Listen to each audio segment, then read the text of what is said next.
She's been watching, waiting, wondering when the sands of time will give way to a tide of change, and for yesterday and today to become a new tomorrow. For a time when her sun can kiss the cheeks of your loved one, and her stars can twinkle in her honeymoon skies. When her earthly embrace will reassure and calm your soul. And her unique view can change your whole perspective. Proudly, she has risen to meet new challenges and to provide safe harbor to all who reach her shores. For her hopes and dreams still stand, shoulder to shoulder, a precious reminder of experiences yet to come. So, wherever your moments and memories take you, let her sense of adventure set you free. She is Saint Lucia.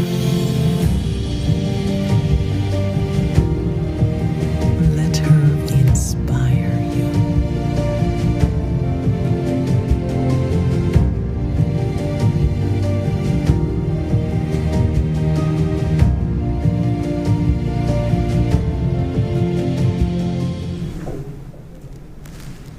Good morning, St. Lucia, and good morning to our listeners and viewers within the region and the diaspora.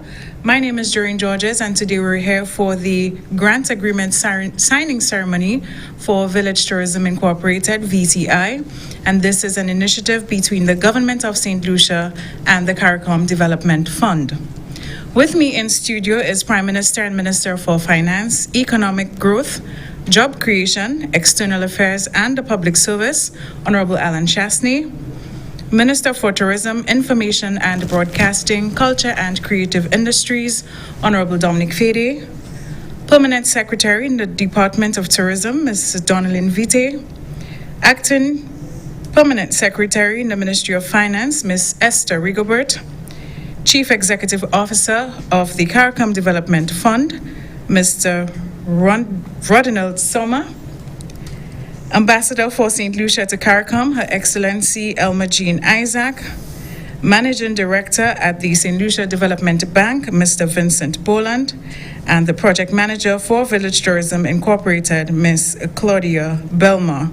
And we'll also want to say good morning to our other officials and stakeholders and members of the media. We are here for the grant signing ceremony for the Village Tourism Incorporated. And of course, like I said, this is an initiative between the Government of Saint Lucia and the CARICOM Development Fund. Village tourism is in keeping with the Government of Saint Lucia's plan to improve the competitiveness of the sector through deliberate planning and management of the provision of tourism services at the community level to reduce sector leakages caused by the lack of local ownership. The objective of the VTI is the diversification and enhancement of St. Lucia's community tourism product and the consequential broadening of opportunities for private sector involvement to foster more balanced socioeconomic development. Specifically, the VTI intends to foster enterprise development in villages while offering unique community-based experiences to visitors, thereby resulting in increased local value added to the visitor expenditure, increased rural employment opportunities, poverty reduction, and overall betterment in the quality of life of St. Lucians participating in the program directly and indirectly. At this time, I invite the Permanent Secretary within the Ministry of Tourism, Mrs. Donalyn Vite, to give some brief remarks as it relates to the project.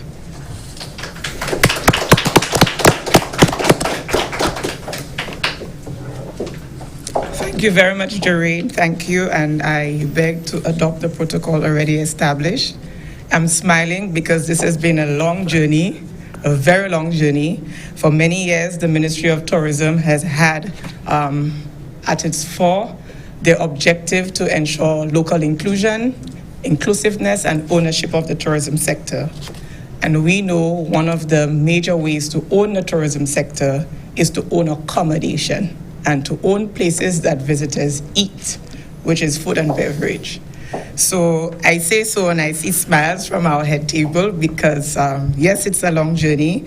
And for us, although we have been dominated by the formal sector in terms of accommodation, this has really been cemented by the very good brands that we have on island.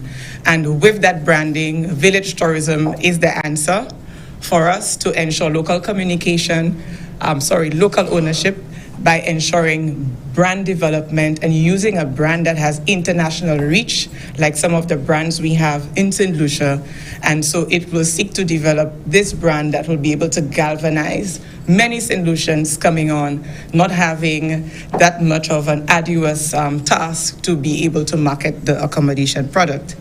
So although we have really been dominated by the formal sector, we have seen a lot of different trends coming out within the tourism market. And one of those trends is really one of the brands have answered, which is the Airbnb. But we plan to do more than just what Airbnb answers.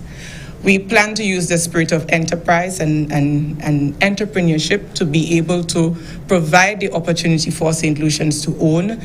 Also doing so with concessionary loans and a grant, so that they're able to access the funding, which is most times the deterrence to be able to execute their plans. So today we are here for part one of the signing, which is for the grant component of the funding with the CDF. Our grant for village tourism, which focuses on the development of needed community infrastructure, is 2.5 million EC dollars. And our loan component is actually $12 million. This signing this morning is really testimony of the faith that the ministry has and the government has in what St. Lucians could do and the uniqueness that we can offer as part of the accommodation product.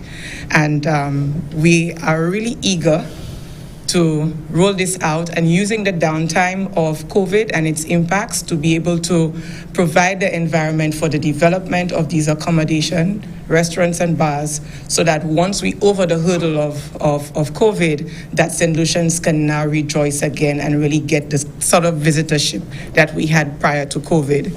So in November 2017, the CDF approved 120,000 US, which is 322,000 EC, which sort of paved the way for the development of our roadmap and the policy and strategy for village tourism, which was approved by the Cabinet of Ministers in November last year.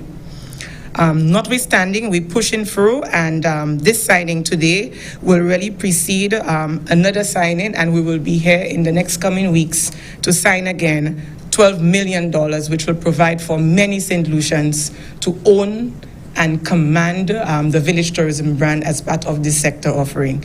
So I thank you without making a long litany of village tourism, just to provide the architect for its development as a tool for policy and ensuring that St. Lucians can now start to command and for us on the economic front, there is major benefits to ensure that most of what is earned by St. Lucians actually remains in St. Lucia.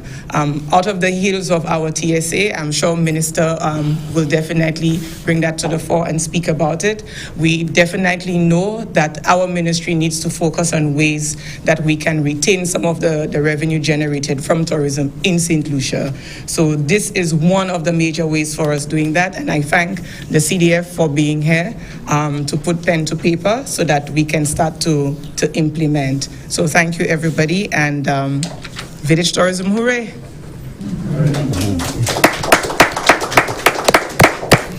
Thank you, PS. At this time, we call on the CEO of the CDF, Mr. Rodinald Soma.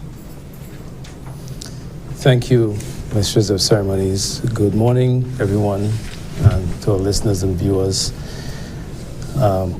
It's really a pleasure for me to be here in St. Lucia to sign this agreement. I'm actually here partially on vacation and also remote working in this COVID environment. And I'm pleased that we're able to finalize the arrangements to at least get this aspect of the program going while I'm here in St. Lucia.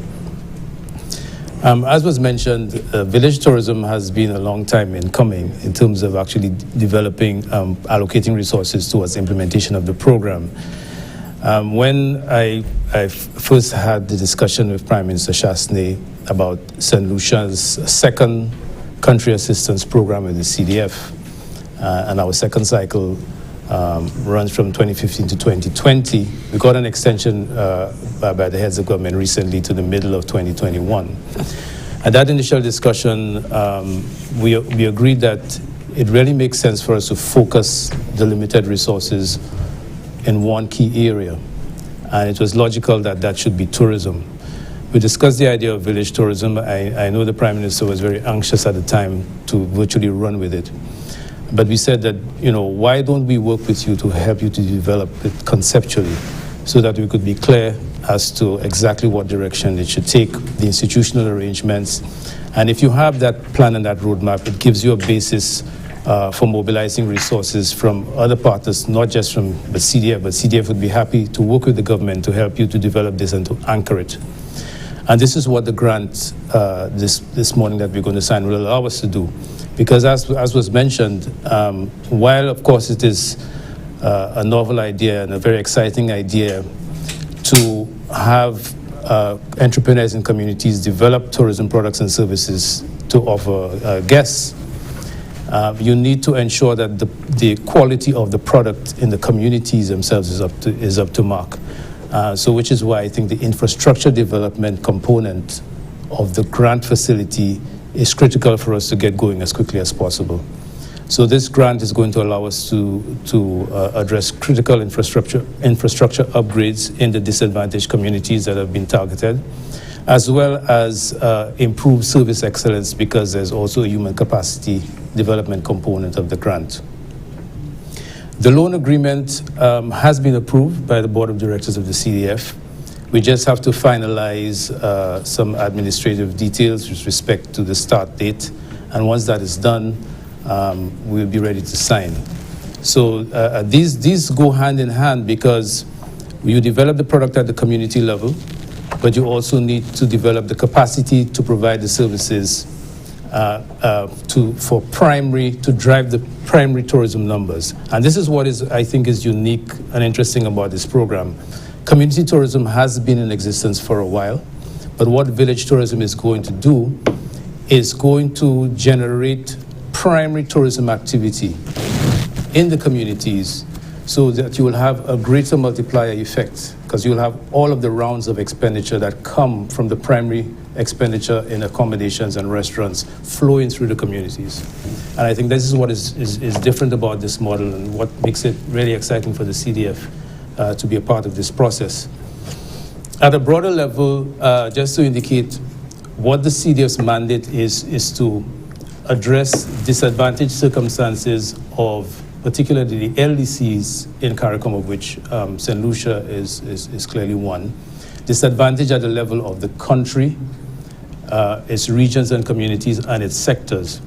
And what village tourism allows us to do is to check all of these boxes at the same time. So we address disadvantage at the community levels, particularly in the more depressed communities that are targeted for support under this initiative. We work through a key economic sector of tourism, where the disadvantage that these communities experience is the poor quality of the product and the lack of access to finance by entrepreneurs to take advantage of opportunities in tourism. So this is an integrated project at the geographic, community and country level that allows the CDF to achieve its CARICOM mandate, and in the process assist St. Lucia in pursuing its key development objectives. So it is with great pleasure that we are able to sign, that I'm able to be here to sign this agreement today. And we look forward to also moving to the next component, the loan component, which will be administered through the St. Lucia Development Bank. Thank you, Mr. Sona. Nationally, it had been announced that 8 communities had been earmarked for village tourism. However, there is special focus on 3 communities during the pilot phase, and that is Ancillary, Grizzly, and Soufriere. At this time, I invite the Minister for Tourism, Honorable Dominic Fady, to make some brief remarks.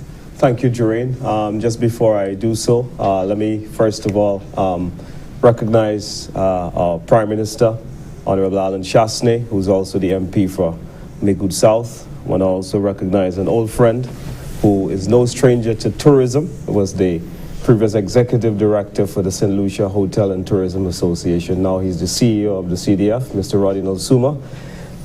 In my previous life as a journalist, I used to hunt him down for interviews. Oh, yeah. But we're now at the same head table, and he's feeling a lot safer there than he was on the other side of the microphone when I practiced journalism. But it's good to see you after all these years.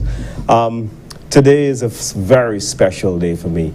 I've been in tourism for about 20 years, and I've never really seen anything like this. The reports suggest in the social economic review that the banks have lots of liquidity, that the numbers are growing in terms of the liquidity in the banks, but the credit that they give is actually declining. So that tells you that monies are not being lent to businesses, to private individuals. There's a tight fist for money at the moment. What this does is that it gives institutions like the Saint Lucia Development Bank greater flexibility and a greater liberal terms to be able to lend monies to small tourism businesses. This has been highlighted as one of the major hindrances to the growth of tourism businesses in St. Lucia, well, SMEs generally. And so I am very, very proud and elated. And I want to really congratulate my boss and friend and brother, the Prime Minister, for being so staunch to this vision and being so committed to seeing this happen. And I think that had it not been for him and his own belief in what tourism can do to transform economies, communities, families, livelihoods, we would not be here today.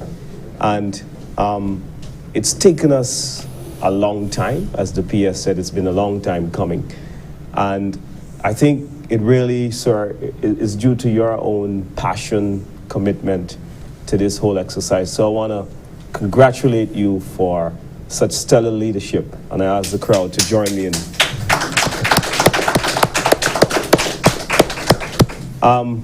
This would be very difficult to continue doing this, but I think that this sets an example. It tells the people of St. Lucia that we are interested in them, that we are interested in them participating at greater levels.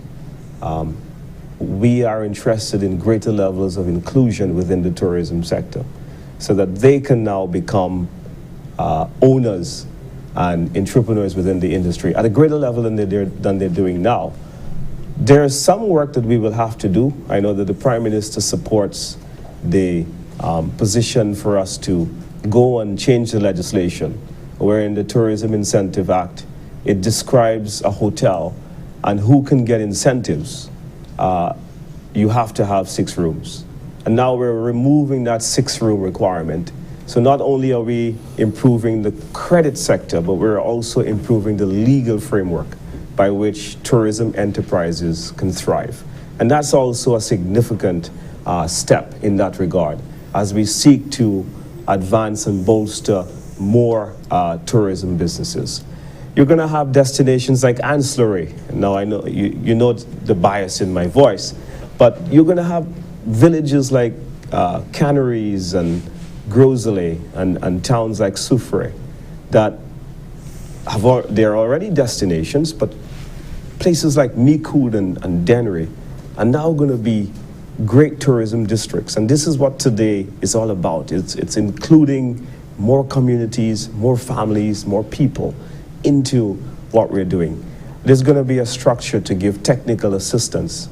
And we see the lady who's setting that up is here in Miss Belmar, Claudia Belmar, who's here and is helping us to set up the institution Village Tourism Incorporated that will give that support in marketing, in product development, in interior design, and a whole host of issues. So all of a sudden now, the big hotels, you would have been able to reduce the advantage that they would have had in being able to share management costs across the board by setting these institutions up. We've seen phenomenal growth in tourism in the last 5 years, and our country has been growing. But we've had a really good time before COVID in the last 4 years or so, where we moved the numbers from 347,000, which was the highest then, and now we're at 427,000 in 4 short years. We've put on about 80,000. While we have broken every record in tourism, the Prime Minister and myself, we've always felt that it would mean nothing to us if our people are not brought along in that growth. And that's the point we're trying to make here today, is that all the numbers, all the arrival growth figures would mean absolutely nothing if our people are not given a great opportunity to participate. And this whole signing indicates just that. So today in St. Lucia, you have about 700 Airbnb properties. Most of them are owned by St. Lucia nationals. And I want to congratulate them for being the pioneers and for taking that bold step in going in and reorganizing their apartments. We see an increased number of applications for concessions being processed at the ministry. We have actually been prioritizing those to make sure that we increase the level of facilitation that we give to local companies. And there's a lot of boldness that we see. People are coming in and they're saying they're going to do high-end villas. They're not afraid to put money into their facilities. And that is largely, as well, I want to thank the Permanent Secretary, the staff of the ministry, for the awareness that they've been doing. A lot of people didn't know that they could get concessions to get into the industry. And it's been a constant effort to try to tell people that you too have some leverage in the law once you meet the requirements. And so today is a watershed moment for tourism. It's a game changer. And I welcome this, and Mr. Prime Minister signed this very quickly. Thank you, Minister Fede, and we know the passion in your voice. At this time, we call on Prime Minister Honorable Alan Chasney to offer some remarks. Thank you very much, Mrs. Madam of Ceremonies. Protocol also being established. So really for me is I want to really break it down into 2 parts. First of all, Roddy talked about CDF and how CDF came into being. So in fact, when we were putting CSME together in terms of a single market within CARICOM, there was a clear recognition that there would be disruption in the country. So many of the manufacturing plants and some of the industries that the lesser developed countries had, we felt because of economics and competitive advantage, that some of the larger countries would have benefited significantly, and we would have lost some of those industries. This is one instance in which the projections came into being, and that there was that level of disruption. So to counter it, what was agreed that we would create this Caribbean Development Fund that would be a mixture between grant funds and concessionary loans, specifically targeted to the lesser developed or the smaller islands of CARICOM, to assist them in their diversification. So they would have to convert from some of the other industries that they were involved in, and that we would now go to what our comparative advantage is. And so in recent meetings, there's been a lot of heated discussions in terms of the continuation of this particular program. And so the OECS in particular have been very vociferous in making sure that this is maintained. Notwithstanding the economic problems that Jamaica and Barbados, and even to some extent now the Trinidad has had, who are the significant contributors to this fund. So I'm very grateful to Roddy and to his board of directors for agreeing to this specific pathway. And Roddy and I actually worked together. We were just lamenting the time, 1986, when he came to work at planning. I'd already been at planning for a period of time. And certainly I have always understood and appreciated that when you try to do too many things and you don't have enough resources to complete any one thing, then it's a problem. You create a significant amount of expectations, and the ability to deliver on those expectations becomes significantly reduced.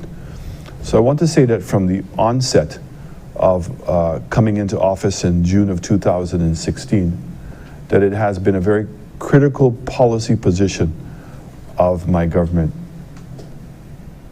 to transform tourism and to allow it, in our words, to be much more successful. And as the Minister of Tourism has indicated, success is not numbers. Success is in its economic impact as to a wider group of persons as possible. And certainly in creating a product that's unique. And the word that we use often today is an authentic tourism product. So I kind of always laugh at those persons who want to find criticism of me and our emphasis on tourism, that we don't like culture. We don't appreciate culture. And I laugh because any good marketing person knows that if you're going to create something that's authentic, it is your culture that's authentic if it's been preserved properly and if it's being developed properly. And so this transition from a jazz festival as being our largest festival to boosting up our carnival, which is our music, our arts and craft, and now making that the largest event along with Jean Creole. And so it's our artist.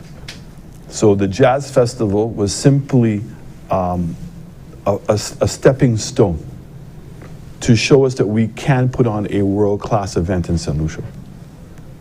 So it's the stage, and it's the light, and it's the sound, and it's the marketing promotions that go around it. All we're doing is substituting the persons who are on the stage away from being internationally acclaimed jazz musicians to our Teddisons and our Ricky T's and our Denry segments, and putting La Rose and La Marguerite on a stage that's a world-class stage. So this project is a component of a multitude of projects that are all have actually the same intention. So the diversification of the events committee and spreading the monies and now having a greater emphasis on our own culture is part of what we're trying to do here. The development of the Castries market and the enhancement of the Castries market, starting with our traditional vendors, our fresh produce vendors, and the second phase and the third phase which are starting now, which is to now take our arts and craft persons and to create now a showroom at the Castries market of our food, our sound, our arts and craft, and to display it on a world-class places. So what is it we're saying? When you go to Columbia Emeralds or Diamonds International, or you travel abroad and you see these incredible duty-free shopping places with wonderful displays and lighting, right, is that we want to now establish that standard and now apply it to our own arts and crafts. I don't know about most solutions, but I think in speaking to many of them, I'm tired of going to the market and seeing a t-shirt with Yaman. Yeah? I'm concerned that I don't see t-shirts with our cultural icons, our music, our pitons, our flowers. Why do we keep insisting on going to Miami and having somebody create something that we are even better at? And it's about creating that sense of overall pride. That when we came in, that we committed, I think, Minister, is it 20 million US from the CIP program, from the Taiwanese program? Is it 20 million? 20 million. it was actually 20 million EC dollars that we committed in grant funds to now start focusing on the infrastructure of villages. So we've started off with Soufrière, so the finishing of the Hummingbird Beach project, the development of Old Trafford, the finalization of the square, and now we're looking at the old distillery to make that into a shopping mall. Now, it's not a shopping mall that's like Dadeland or anything else. This is actually a shopping mall in which they would be small micro businesses that are producing products. So whether it's batik, whether it's woodwork, whether it's clay products, whether it's soaps and perfumes. And so the idea is you can go into this beautiful place with historical building and go in, and there's a shop in the front, but in the back is actually the production. So you can actually see the products being developed. So it becomes an incubator of small businesses, and with restaurants and bars all in that particular area. So the village tourism component of this and what we're talking about, because many people get confused between the infrastructure village tourism and what we're attempting to do here. So this loan and grant is actually to bridge those two parts. So part of the money is being used for infrastructure, but a significant amount of the money is to actually create now a management company. So this is no different than what is Hyatt or Hilton or a Sandals. All these are management companies with a brand. And so the intention here is to provide to St. Lucians who want to open up their own business, tourism business. So whether it be a restaurant, whether it be a guest house, whether it be a duty-free shop, that they now can go into this one-stop shop and get the necessary expertise to assist them. It breaks my heart when I go and meet very enthusiastic young people or even elderly people and see them get into this industry and to spend the money. And you know from the beginning that the likelihood of them succeeding is not very high. They don't have a proper accounting system, don't even know how to figure out what their room costs are. They don't know how to promote themselves on social media, on Expedia, the contract they're signing, and once you've signed the contract, what do you expect it to do, and how to load your room inventory, how to review your rates, how to design a room. Because there is a minimum standard that's expected. So even though persons are coming down for an authentic tourism St. Lucia vacation, there is a standard that they expect, a bathroom, a shower, the difference between a shower and a bathtub, and what are the alternatives you can do with a bathtub in terms of the size of the room, the size of the bed, where you put your sheets, and how you're going to do all these things. These are things we take for granted, but they are significant in terms of making the difference as to whether a person can succeed or not succeed. So this program, this component of the program, is to create a management company in which St. Lucians now can come in, and it's a one-stop shop in helping them put together their business plan, ensuring that they understand health and safety standards, because the person of running that's a smaller property than 6 rooms has to be the jack of all trades. Okay? And we are going to help them with that. Now, why is that important? And the minister alluded to it, which is very important, is that in order to access the liquidity in the banks themselves have to have a level of confidence in what we're doing. So the goal here is for the banks to know that there was a technical staff that has reviewed the person's feasibility and plan, and is not just abandoning them. So this is not a consultant who's coming in and just simply giving a report, but this is an entity that will hand-hold this company. So if there's a problem proceeding, the bank can call village tourism staff, and the village tourism staff immediately can go in and find themselves involved to rescue this entity. So we know that in order for small businesses to succeed, the environment that they're in is important. So Grosley is a good example, and this is where everybody has to start understanding we have to help each other. How are you going to succeed in Grosley if people are playing music in the street until 3 o'clock in the morning with a small guest house? How are you going to succeed if I wake up in the morning and I'm only providing rooms and there's nobody preparing breakfast? So they're not restaurants that are open. So the village tourism infrastructural part, sidewalks, sewage systems, helping to create a design of the villages and putting in all the ordinances in the village to assist in making sure that whatever you're doing is sellable.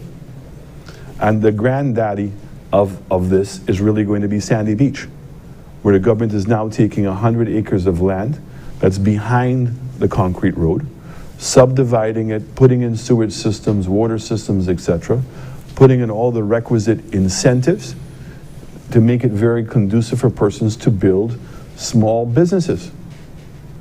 Now, a godsend came our way. And many people are probably going to be shocked at what I'm saying. It's called COVID. And how has COVID helped? COVID has helped because we're seeing that many persons who've been working as employees in the hotel sector for a multitude of years who just have not had that confidence to leave the job and want to do something on their own, all of a sudden now are finding themselves saying, hey, I'm not going to wait for the hotel to open up. I'm going to take advantage of this opportunity to open up my own business. And so that's why the timing of what this project is doing, Minister, is so critical. I want to end on this very last note. And I have to say to you, certainly as a person who was involved in the government from early, and I've been involved in government at a multitude of different levels, there's one sentiment that is missing. And that's what people complain about government the most. A sense of urgency. Opportunity comes and it goes. It's not a light switch. It's not something you can say, you know what, Lord, wait until I'm ready. The opportunity is here today. And we're going to have to work collaboratively together to make sure that we're putting all the elements in place to ensure that St. Lucians can help build an authentic, world-class product. And it has to be world-class. We're not going to survive on mediocrity. And in order to be world-class, we have to be prepared to have an honest conversation with each other. If I think you're doing something wrong, you must take that as being constructive criticism. And that's why I'm so excited, Minister, about the work that your ministry has been doing. The new Tourism Council, to now have an entity in which government bodies, statutory bodies, other private sector entities are now sitting at the table and having a discussion about tourism. And that the language of tourism is now being shared. So we're all understanding the terminologies we're using, and there's a common practice. That we've taken the Tourism Authority, which is now a special entity dedicated to marketing tourism and giving it its own revenue stream. Event St. Lucia now is focused on producing world-class events and to make them now authentically St. Lucian, so we can put our own products on a world-class stage. So that every single time that Denry Segment or Teddyson John or Ricky T or any of our great artists are out there, what are they doing? Promoting brand St. Lucia. Yesterday I had an opportunity to meet with our bananas farmers. I want them to understand that it's important that every time a British person eats a banana in the UK, he knows it's a St. Lucian banana, and that he gets to have a taste of St. Lucia every single day. So as a small country with limited resources, reminding people about St. Lucia every day, we have to be all working collaboratively together. So I just want to really thank Roddy for buying into this vision and to allow us to use the resources in a concentrated way. And I think that you appreciated the government of St. Lucia, that this was not token. Feel it, that what we're doing at Sandy Beach, what we're doing at Castries redevelopment, the monies that we've taken from our grant funds from the Taiwanese funds. As the minister said, the restructuring of our tourism in its entirety ought to convince persons that this is serious, that this government takes the development of tourism to mean the development of our people, and that a village becomes one hotel, and you have a multitude of different rooms in that hotel. But the difference is where Mr. Stewart or somebody else who owns a property can go around and give all the instructions if they're not happy with something. We must understand and put a system in place in which we can collaboratively work together and understand that we're all intrinsically tied to each other, and to make it work. So again, the opportunity is now, and I'm going to continue to encourage all of you to press forward. And remember, the opportunity that presents us today will be gone tomorrow. So let's move with a greater sense of haste. Thank you. Thank you.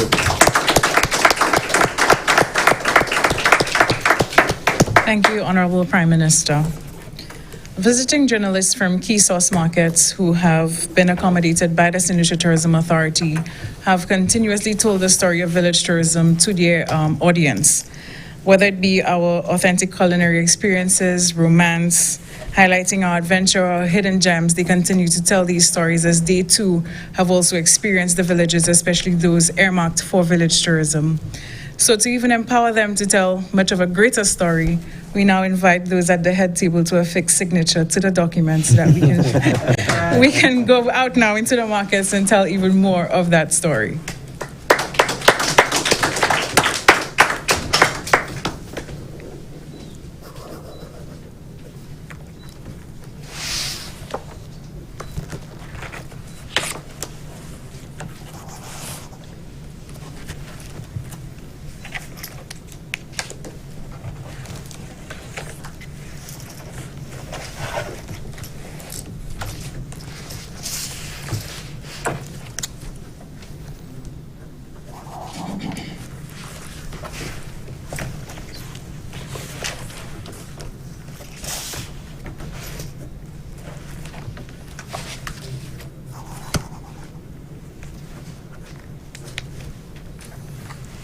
Just assume where you forgot the check. It's coming. It's better already.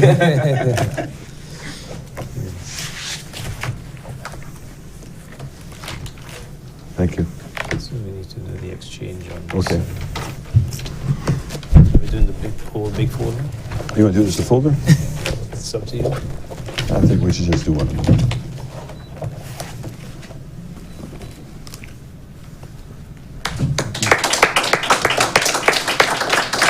Thank you.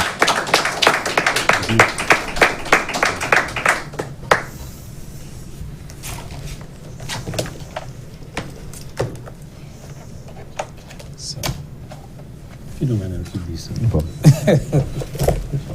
Thank you.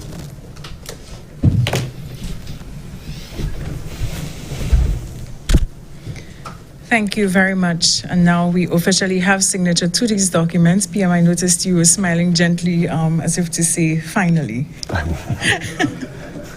Well, we finally have signatures attached to these documents. And so today we can definitely say hooray for village tourism. We just want to say thank you to our viewers and listeners for staying tuned.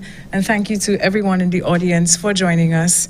And we are very happy that we can move forward to tell the story of village tourism earmarked for the 8 communities nationally, however, placing special focus on the 3 communities in the pilot phase. Thank you again.